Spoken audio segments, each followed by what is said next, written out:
Welcome back to Modeling Manhood. So I have a question for you before we get started. Have you ever been so hungry that you were willing to eat? You fill in the blank. Have you ever been so hungry that you were willing to eat? Think about what you answered for your blank.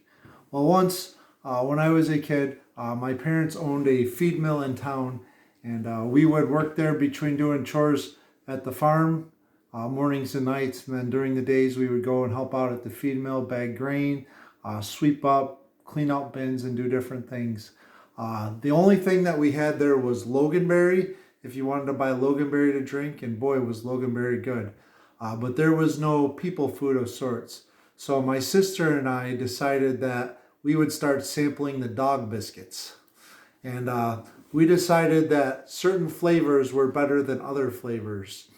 So if you've ever seen like those little wishbone dog things that are about that big, we each kind of decided that we would sample different flavors, and we would sneak dog biscuits whenever we were hungry at the mill. And I don't even know if my parents know that or not, but we would get into the dog biscuits. So however you answered, I was so hungry that I ate a dog biscuit, is kind of what I'm going to talk about today with you guys. So think about situations that you have been in. If you have kids, you've probably heard them say, "Oh, I'm so starving," when they've probably had a meal earlier this day. In this country, the United States, 1 in 5 Americans, children, do not know where their meals come from. And that's a huge concern in this land of plenty that we live in.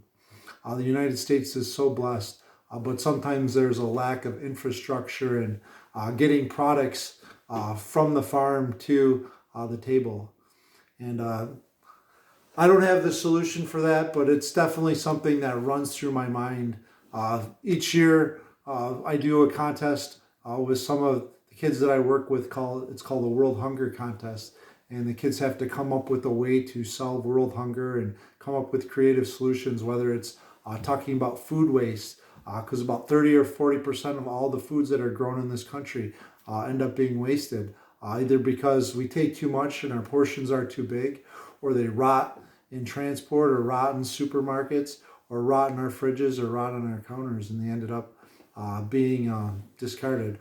There's some great groups out there like Misfits, where you can buy produce that has speckles or blems on them and are not quote unquote perfect looking.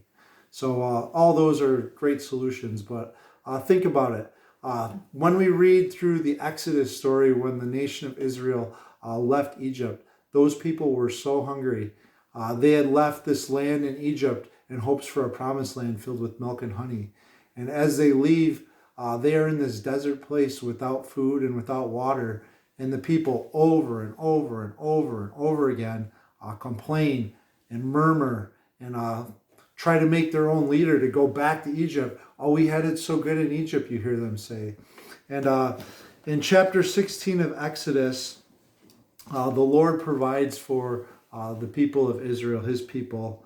In verse 8 it says, Moses said, "This will be when the Lord will give you in the evening flesh to eat, and in the morning bread to your full."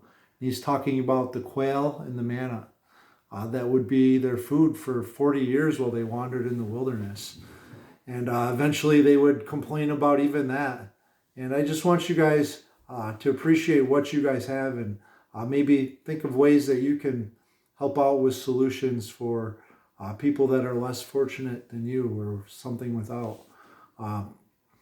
Whether it's helping out at a local food pantry, or just providing a meal, or doing something to help reduce your food imprint on the world, and bring hope to somebody else. So that's my hope for you guys.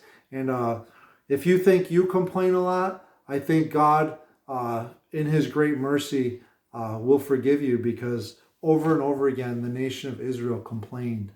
They murmured.